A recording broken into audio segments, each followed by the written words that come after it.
So after finishing our first answer that was functions of money, हमने इस chapter की रीढ़ की हड्डी तोड़ दी। मतलब इस चैप्टर का सबसे इम्पोर्टेंट जो पार्ट था वो हमने पहले स्लॉट में सीख लिया। ठीक है, अब एक और इम्पोर्टेंट क्वेश्चन है और उसके बाद ये चैप्टर एकदम मस्का हो जाएगा। ठीक है, तो हम लोग स्टार्ट करें हमारा second question, that is types of money. Okay, तो मुझे बताओ types of money, what do you think, I mean क्या क्या रहेगा टाइप्स ऑफ मनी अलग अलग। तो हम लोग इस आंसर में बहुत सारे आंसर सीखने वाले हैं, बहुत सारे आंसर्स इसके अंदर मिक्स करके सीखेंगे सो दैट हमारा पूरा चैप्टर का कंटेंट इसके अंदर इसके पहले का क्वेश्चन और ये क्वेश्चन में कवर हो जाए। तो मुझे बताओ, अगर हम थोड़ा हिस्ट्री में जाएंगे कि ये मनी इवॉल्व कैसे हुआ, तो हम लोग इसमें इवोल्यूशन ऑफ मनी भी देख लेंगे, टाइप्स ऑफ मनी भी इसके अंदर ही सीख के हो जाएगा, और एक चीज हो जाएगा मनी में प्रॉब्लम्स क्या थे, लिमिटेशंस ऑफ मनी या बार्टर सिस्टम में क्या क्या प्रॉब्लम्स थे, वो भी इसके अंदर ही कवर हो जाएगा। तो फिर ये चैप्टर सिर्फ नाम के लिए रह जाएगा। तो let us start a very important second question of the chapter money. Okay, तो मुझे बताओ एकदम एंशियंट टाइम पे अगर हमने सेलिगमैन की बातों को अगर गौर किया, सेलिगमैन साहब, डू यू रिमेंबर, मैंने एकदम स्टार्ट में फर्स्ट डेफिनेशन बोला था, तो सेलिगमैन साहब ने क्या बोला था, money is one thing that possess general acceptability. तो अगर सेलिगमैन साहब की बातों को अगर सच माना जाए तो मनी तब भी था जब मनी नहीं था। क्या बोलिए, मॉनेटरी सिस्टम चालू होने के पहले बार्टर सिस्टम था, बार्टर सिस्टम में मनी नहीं था, लेकिन अगर सेलिगमैन की डेफिनेशन सच है तो तब भी मनी था। जैसे कि there were plenty of things जो लोग कॉमनली यूज करते थे, कॉमनली एक्सेप्ट करते ही थे, जिनके पास जनरल एक्सेप्टेबिलिटी था। जैसे कि बार्टर ट्रांजैक्शन में बात करें तो एकदम शुरुआत में अगर जाएंगे तो पहले इंसान क्या करता था, हंटिंग करता था, है ना, हंटिंग करके उसको ऐसा लग रहा है, मतलब लाइवलीहुड के लिए, खाने के लिए वो एनिमल्स को मारता था। ठीक है, पहले, और हंट पे जाता था। अब hunting obviously is not that safe जितना पिक्चर में दिखाते, राइट। तो इतना सेफ नहीं हुआ करता था पुराने ज़माने में, बड़े बड़े जानवर कभी कभी इंसान पे भारी भी पड़ जाते। तो अब उसने क्या किया ना, उसने एग्रीकल्चर फाइंड कर लिया, राइट। अब सीन ऐसा था, अगर मान ली कि हंटिंग एग्रीकल्चर, फिर बाद में एग्रीकल्चर करने लग गए ताकि हंटिंग का जो रिस्क है वो कम हो जाए, ऐसा कुछ मैंने भी हिस्ट्री में पढ़ा है। तो हम लोग स्टार्ट करते हैं हंटिंग एज से चालू करते हैं। ठीक है, अगर सोचो वो ज़माना है जब लोग हंट कर रहे हैं, लोग एग्रीकल्चर है, उस ज़माने पे मैं तुमको लेके जा रहा हूँ। मतलब उस ज़माने में एनिमल्स जो थे वो बहुत काम की चीज़ें होती थी। नंबर वन, एनिमल, कुछ एनिमल खाने के लिए काम आते हैं तो भाई हंटिंग में जाने का ज़रूरत नहीं है, डायरेक्ट अगर कोई हमें एनिमल दे दे तो सीधा वही खा लो। दूसरा, जब एग्रीकल्चर स्टार्ट हुआ तो बहुत सारे एनिमल्स एग्रीकल्चरल एक्टिविटी में क्या होने लग गए, काम आने लग गए। उस जमाने में इतना सेफ नहीं होता था तो लोग ग्रुप्स में रहना चालू हुए, तो ग्रुप में रहते थे और साथ में डॉग्स वगैरह कैरी करते थे। तो डॉग आज के ज़माने टाइप के जो डॉग्स नहीं थे, पहले के डॉग्स का टेलीपैथी ज़्यादा स्ट्रांग था। तो अगर कोई भी रिस्क है कमिंग फ्यूचर में या आने वाला है तो टेलीपैथी से dogs use to, I mean dogs को पता चल जाता था पहले से, they comes to know about it, तो वो इन्फॉर्म करते थे, राइट। तो बहुत सारे ऐसे एनिमल्स थे जैसे कि डॉग्स हो गए, donkeys to carry all the load, है ना, हमारा लगेज कैरी करने के लिए डोंकीज होते थे। फिर उसके बाद में गोट्स होते थे, गोट से मिल्क भी निकलता था, गोट्स बाद में अगर काम आए तो खा भी सकते थे। फिर उसके बाद में क्या बोलते गाय हो गई, गाय दूध देती थी। फिर ऑक्स हो गया जो फार्म एक्टिविटीज़ में काम आता था। ऐसे बहुत, चिकन हो गए, हैंस हो गए, अंडे मिलते थे। ऐसे बहुत सारे एनिमल्स थे जो लोगों को काम आते थे। तो अगर उस ज़माने में मैं आपको या किसी को भी जाके बोलूँ कि मुझे ये चीज़ दो, बदले में मैं आपको ये एक यूजफुल एनिमल दूंगा, तो majorly generally nobody use to refuse it. तो सबसे पहला दुनिया में जनरल एक्सेप्टेबिलिटी किसको मिला, एनिमल्स को। एंड इस मनी को बोला गया है अपने बुक्स में animal money, which is the oldest form of money. या अगर आपको कोई सवाल पूछे कि सबसे पहला टाइप ऑफ मनी कौन सा है, तो सबसे पहला टाइप है animal money, because animals were having useful animals, not all animals, but animals were having general acceptability. और एनिमल्स का कुछ ना कुछ यूज कर ही लेते थे लोग, कुछ नहीं तो उसका स्किन निकाल के कपड़े बना लेते, है ना, और ठंडी से बचने के लिए.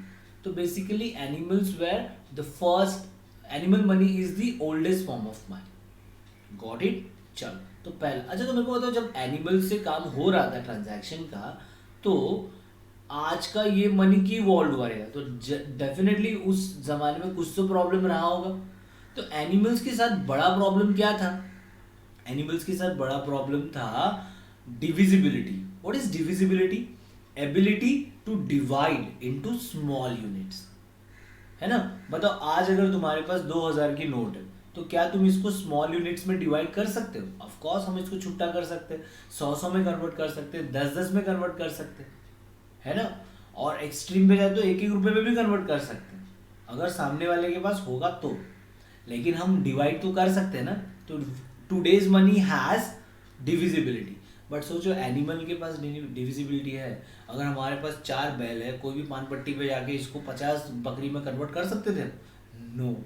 अच्छा, बड़े एनिमल तो ठीक है, लेकिन अगर छोटे छोटे ट्रांजैक्शन, हमें एक छोटा सा पेन खरीदना है, तो हम कौन सा एनिमल देंगे उसके लिए? अगर हम चिकन दे रहे, या क्या बोलते, फॉर एग्जाम्पल अगर मुर्गी दे रहे, तो we are of course paying more than सामने वाला डिजर्व्स. तो हम अब इसको हम स्मॉल यूनिट्स में डिवाइड नहीं कर पा रहे थे ना, क्योंकि एनिमल्स अगर स्मॉल यूनिट्स में डिवाइड हो गए तो एनिमल का वैल्यू 0 हो जाएगा, मर जाएंगे वो. इसीलिए उस जमाने में कुछ नया ढूंढा उन लोगों ने, और वो क्या था? कमोडिटीज. कमोडिटीज मेनली खाने की चीजें होती थी, और राइस, व्हीट, जवार, बाजरा, मेज, अंडे, स्किन, शेल्स, है ना, कलरफुल स्टोन्स, मार्बल्स, ऐसी चीजें ना लोग एक्सचेंज करते थे एज अ मनी. तो उस जमाने के थोड़ा सिविलाइजेशन जब चालू हुआ था, उस जमाने में आप मार्केट में जाते थे तो शेल्स वगैरह, स्टोन्स, मार्बल्स, व्हीट, जवार, बाजरा, फूड ग्रेन्स, ये सारे अंडे वंडे, ये सब लोग एक्सचेंज करते थे अगेंस्ट द कमोडिटी. और ये हमारा second form of money, second type of money, that is commodity money. समझा? तो उस जमाने में कैसा चल रहा था? बड़े बड़े ट्रांजैक्शन के लिए एनिमल मनी, और छोटे छोटे ट्रांजैक्शंस के लिए एनिमल कमोडिटी मनी यूज होता था. अब कमोडिटी मनी में भी कुछ तो प्रॉब्लम रहा होगा ना, इसीलिए लोगों ने और कुछ सोचा. अब कमोडिटीज जैसे कि अंडे हो गए, जैसे कि फूड ग्रेन्स हो गए, they can not B store for longer period. उसका एक छोटा सा टाइम पीरियड रहता है, उसमें ही वो खाना पड़ता. तो हम मेहनत, जैसे कि मान लो मैं एक फार्मर हूँ, मैं मान लो कॉटन प्रोड्यूस करता हूँ, तो मैं कॉटन प्रोड्यूस करने के लिए मैंने 6 महीना डाला, और इसके बदले में जो मुझे वीट मिला वो मुझे 1 महीने में खाना पड़ रहा, क्योंकि वो उस जमाने में तो वेयर हाउसेस हुआ नहीं करते, है ना. तो आदमी के लिए ये बड़ा मुश्किल था, मेहनत 6 महीना करो और रिवॉर्ड 1 महीना. बल्कि आदमी आलसी तो उस जमाने से, आदमी चाहता क्या था? हम मेहनत 1 महीना करें और सर्वाइव 6 महीना करें. तो इसीलिए उसको कुछ ऐसा चीज चाहिए था जो लंबे समय तक टिके. तो एज अ पेमेंट वो ऐसी चीजें एक्सपेक्ट कर रहा था जो लंबे समय तक चीजें. और यहाँ पे जन्म हुआ, इवॉल्व हुआ metallic money. Metallic money, metals, of course metals were durable, इसीलिए उस जमाने में लोग मेटल्स को यूज करने लग गए अगेंस्ट ट्रांजैक्शन. कुछ भी चीज चाहिए रहेगा तो बदले में मेटल्स देते थे. मेटल्स लाइक गोल्ड हो गया, सिल्वर हो गया, कॉपर हो गया, एल्यूमिनियम हो गया, आयरन हो गया, स्टील हो गया. तो दे यूज्ड टू गिव. लेकिन फिर उनको ये समझ में आया, क्या समझ में आया कि देखो इसमें मेजरमेंट का प्रॉब्लम हो रहा है, कॉमन मेजरमेंट नहीं है. क्यों? देखो सामने से अगर मान लो कि वीट मिल रहा है, 1 बैग ऑफ वीट के सामने, तो कोई, अभी समझो बात हुई एल्यूमिनियम देने की, तो कोई इतना बड़ा एल्यूमिनियम का टुकड़ा भी दे सकता था, कोई इतना सा एल्यूमिनियम का टुकड़ा भी दे रहा था. तो अब उनको क्या चाहिए था? कॉमन मेजर चाहिए था, कि एक कॉमन रहे कि इतना ही मिले. इसीलिए लोग ने क्या कि मेटल को मेल्ट किया और उसके कॉइन्स बनाए अलग अलग शेप के. तो अब क्या हो गया? कॉमन मेजर हो गया, इतने साइज का कॉइन. समझ रहे? तो और जन्म हुआ किसका?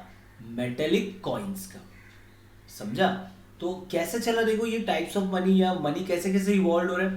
पहले क्या बताया मैंने, पहले क्या था, एनिमल मनी। एनिमल मनी में क्या प्रॉब्लम था, डिविजिबिलिटी, इसीलिए क्या लेके आया वो, कमोडिटी मनी।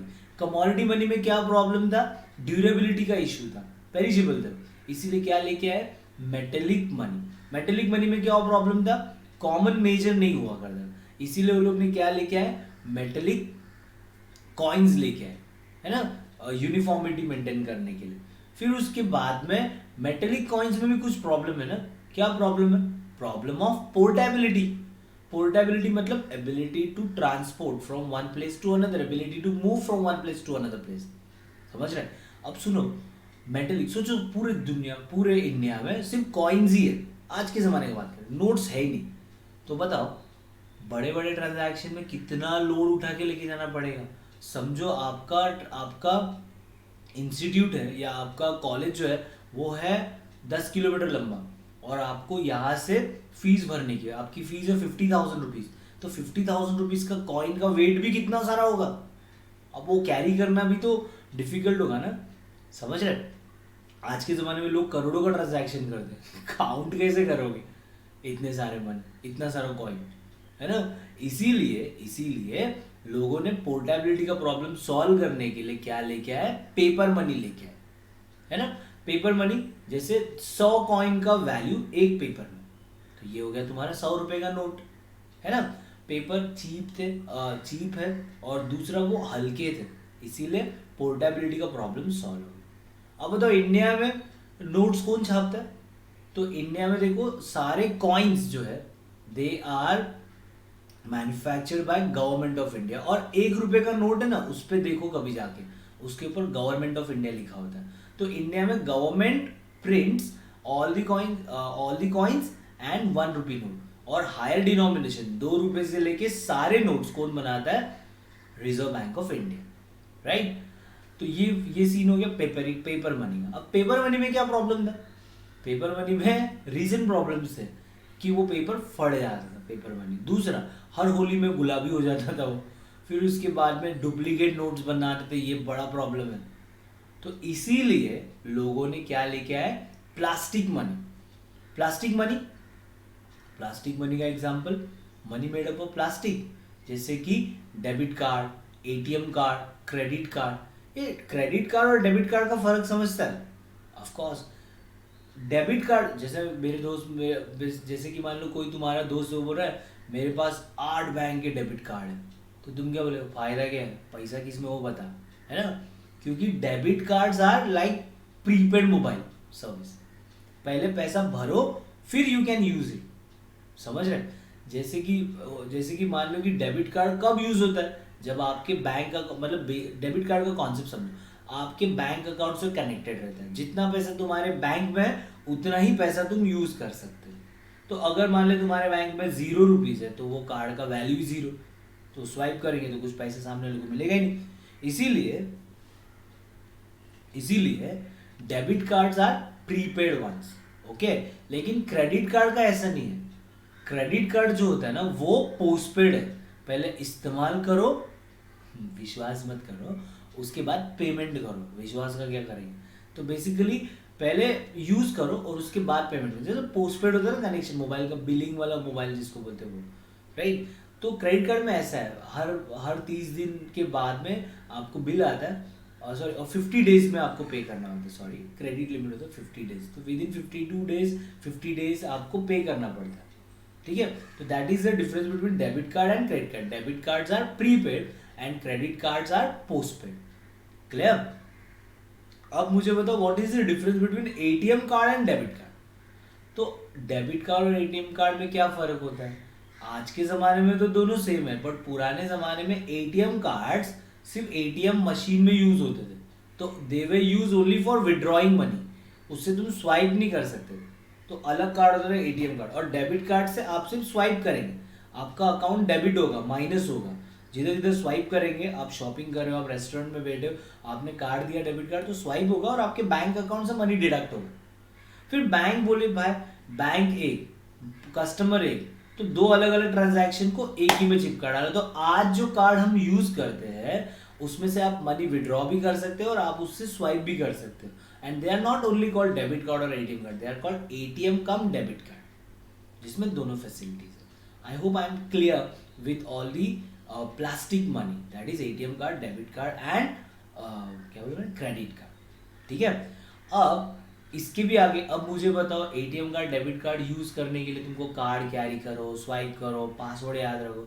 अब बेसिकली क्या हो गया, अभी का जो टाइम था उसमें एक स्टेप और आगे बढ़ गया, that is electronic money, money in the computer basically, समझ रहे, in the form, it is not in physical form, it is in electric form, electronic form, right. Electronic form में वो मनी होने से क्या फायदा है, देखो हम बैंक में डिपॉजिट कर दिए, अब हमारे अकाउंट में इतना पैसा रिफ्लेक्ट हो रहा है, तो हम क्या कर सकते हैं, इसको ट्रांसफर कर सकते हैं। तो बताओ कैसे ट्रांसफर कर सकते हैं, मोबाइल फोन के जरिए, हम लैपटॉप के जरिए कर सकते हैं, टैबलेट्स के जरिए कर सकते हैं, है ना, और ऑनलाइन बैंकिंग के थ्रू बेसिकली मैं बोलना चाह रहा हूँ। और फिर लेटली क्या हो गया, डिजिटल मनी भी आ गया, डिजिटल वॉलेट्स, पेटीएम, गूगल पे, और अब तो दुनिया और आगे बढ़ गई और यूपीआई वगैरह भी आ गए। अब देखो पेटीएम वगैरह में क्या होता है, एक वॉलेट होता है, हमारे बैंक अकाउंट से पैसा वॉलेट में जा रहा है, वॉलेट से सामने वाले को पेमेंट हो रहा है। और यूपीआई क्या हो गया, ये हटा दिए, अब डायरेक्ट बैंक अकाउंट से बैंक अकाउंट में पैसा ट्रांसफर हो रहा है, वॉलेट का भी जरूरत नहीं। तो इस तरीके से मनी कहाँ से चालू हुआ, एनिमल मनी से चालू हुआ और आज डिजिटल मनी तक पहुंच गया। क्या समझ में आया सारे types? So these were the types of money. ठीक है, एक बार देख लेते तुम्हारे पीडीएफ में, आई मीन तुम्हारे टेक्स्ट बुक के अंदर कैसे दिया। तो बेसिकली हम लोग आपके बुक के ऊपर है, और देखिए बुक के अंदर हमने एक अभी आंसर कौन सा किया, टाइप्स ऑफ मनी, हमने ये आंसर कंप्लीट किया। ठीक है, तो देख लेते बुक के अंदर क्या क्या दिया है टाइप्स ऑफ मनी के अंदर। तो सबसे पहला जो टाइप ऑफ मनी है हमने खुद देखा था, क्या था वो,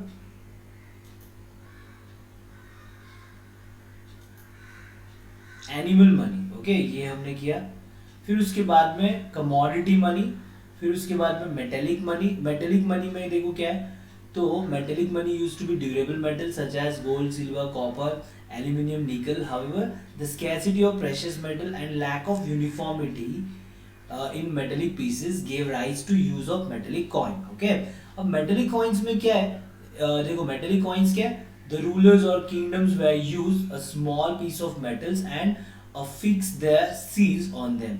With the passage of time, the monetary system was taken over by the government authorities, and with the view give uniformity and legal status, the metallic coins can be classified under, okay, basically देखो यही है metallic coins. अब metallic coins में मैंने ये दो चीज तुमको नहीं सिखाया, क्या है वो, what is standard money and what is token money. Okay, तो व्हाट इज स्टैंडर्ड मनी, तो स्टैंडर्ड मनी क्या होता है, जहां पे देखो ये इंपॉर्टेंट है, face value is equal to their intrinsic value. अब समझो what is face value and what is intrinsic value. जैसे कि फॉर एग्जांपल देखो यहाँ पे मान लो मेरे पास ना एक कॉइन है, इस कॉइन के ऊपर लिखा है ₹100, तो what is the value embossed on the face of this coin, 100 rupees।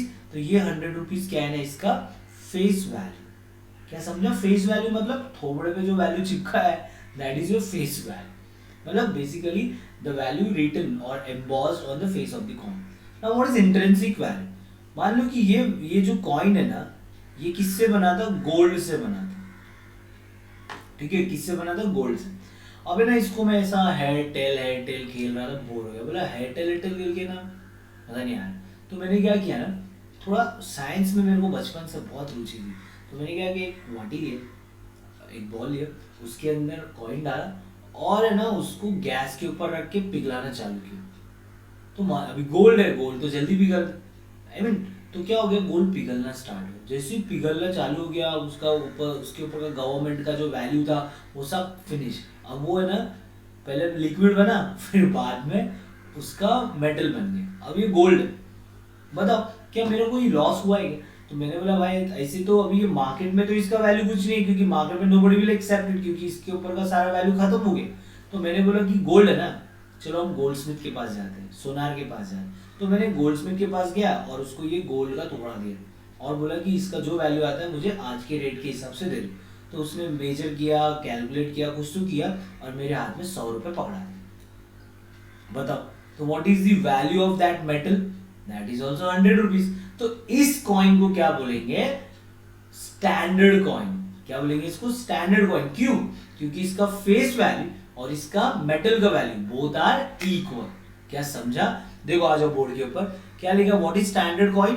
तो स्टैंडर्ड कॉइन ऐसा कॉइन होता है जिसका value, face value and intrinsic value. What is intrinsic value? अभी बताया मैंने, value of that metal. Okay, so ये coin जो थे ये प्रेशियस मेटल से बनते थे, जैसे कि गोल्ड हो गया, सिल्वर हो गया, राइट। और इंडिया में ये ब्रिटिश पीरियड के टाइम यूज होता था। इंडिया पहले ना बहुत अमीर था, इंडिया में प्योर सिल्वर के कॉइन यूज होते थे, राइट। और टोकन कॉइन क्या है? जो आज के जमाने में जो कॉइन है ना वो, हाँ, टोकन कॉइन में क्या होता है? Face value is higher than intrinsic value. ऐसा, face value is higher than intrinsic value. अब इसका मतलब समझो क्या है? बताओ, हमारे जेब में जो 10 रुपए के जो कॉइन्स है, ठीक है, इसको मेल्ट करो, इसका मेटल बनाओ, क्या अब इसका 10 रुपये मिलेगा मार्केट? कोई नहीं देगा। तो 10 रुपया जो फेस वैल्यू का is greater than the value of metal, therefore this kind of coins are called token coins, right. तो टोकन कॉइन ये होता है जहाँ पे face value is greater than intrinsic value, clear. और आज के जमाने के सारे जो कॉइन्स है they are example of this thing, token coin, ठीक है। और ये किससे बने होते हैं? Cheaper metals, cheaper metals like aluminium, निकल, एक्सेट्रा एक्सेट्रा, ठीक है। चल आगे बढ़ते हैं। पेपर मनी, देखो इसमें क्या इंपॉर्टेंट है? पेपर मनी क्या है? Suitable for in India 1 rupee and 1 rupee note and all coins are issued by government of India, whereas higher denominations issued by RBI। यही था इसमें इंपॉर्टेंट। फिर आ जाओ, ओहो मैंने एक स्किप किया, that is bank money. Okay, बताओ ये जो दुनिया भर की चेक्स है ना, चेक्स सिखाया तो है मैंने तुमको, चेक्स, डिमांड ड्राफ्ट एक्सेट्रा, क्या ये मनी नहीं है? है। कौन इश्यू करता है? बैंक। इसीलिए इसको क्या कहा जाता है? Bank money. And it is also known as credit money, क्योंकि दे आर क्रेडिट इंस्ट्रूमेंट्स, है ना, ये भी बताया था। आगे प्लास्टिक मनी, प्लास्टिक मनी में क्या क्या है देखो, debit cards and credit cards, okay. फिर आगे इलेक्ट्रॉनिक मनी, इलेक्ट्रॉनिक मनी क्या है? ई मनी, इसको ई मनी भी बोला जाता है, इलेक्ट्रॉनिक मनी बोला जाता है। Value that is stored and transferred electronically through variety of means like that is mobile phones, tablet, computers etcetera etcetera. किधर गया? यहाँ। और यहाँ पे जाके हमारा एक आंसर और फिनिश हो गया, that is types of money. But इसके पहले आपको एक और चीज समझना पड़ेगा, वो क्या है? ये देखो, you should know what is legal tender money and what is non legal. मैं एक एग्जांपल लूंगा, फिनिश कर देंगे, ठीक है। देखो लीगल टेंडर मनी, मान लो आपने ना एक होटल स्टार्ट किया, रेस्टोरेंट चालू किया। अब इस रेस्टोरेंट में ना तुम्हारे सतीश सर तुम्हारे फर्स्ट कस्टमर है, तो मैं अपना पूरा मंडली को लेके आया, मेरे सारे दोस्तों को लेके आया, और हम लोग ने दबा के खाया, और बिल बना कुछ 3200 का बिल। तो मैंने क्या किया, एक आज के ज़माने का 2000 का नोट, 500 के 2 नोट और 100 के 2 नोट, ऐसा करके आपको पेमेंट किया। बताओ, will you accept this notes as a payment? You have to. क्यों? नंबर 1, क्योंकि सब लोग यही एक्सेप्ट कर, इसको जनरल एक्सेप्टेबिलिटी। अगर हम और डीप में जाएंगे, सब लोग इसको क्यों एक्सेप्ट कर दें? क्योंकि इस नोट के ऊपर क्या लिखा है? They are issued by our monetary authority RBI, है ना, गवर्नर का साइन है इसके ऊपर, समझ रहे? और इसीलिए ऐसे नोट जो गवर्नमेंट मतलब which are supported by law, इसको एक्सेप्ट करके तुम मुझ पे मेहरबानी नहीं कर रहे, यू हैव टू एक्सेप्ट। क्योंकि अगर तुम ये रिफ्यूज कर रहे हो तो ये क्या हो जाएगा? लॉ के खिलाफ हो जाएगा, आपके खिलाफ एक्शन हो सकता है, समझ रहे? तो this notes are supported by law, और ऐसे मनी को बोला जाता है लीगल टेंडर मनी। तो what is legal tender money? Money which is supported by law. लेकिन मुझे बताओ, चेक्स, ड्राफ्ट ये आरबीआई इशू करता है कि कमर्शियल बैंक इशू करता है? Commercial bank. इसको हम रिफ्यूज कर सकते हैं because they are not supported by law, और इसको कहा जाता है नॉन लीगल टेंडर मनी। क्या समझ में आया? That's it. देखो वहां पे मीनिंग लिखा है। लीगल टेंडर मनी क्या है? Legal tender money is money which is backed by law and can not be refuse, है ना। आगे, non legal tender money used by people in a final payment, it has, there is no legal compulsion and it can be refused. और example क्या है, cheques, bills of exchange etcetera are. अच्छा, अभी bills of exchange तुमको accounts में सीखने मिलेगा, तो अब उसको, अच्छा, it is also known as optional money, ठीक है। तो ये हमारा एक और आंसर फिनिश हो गया।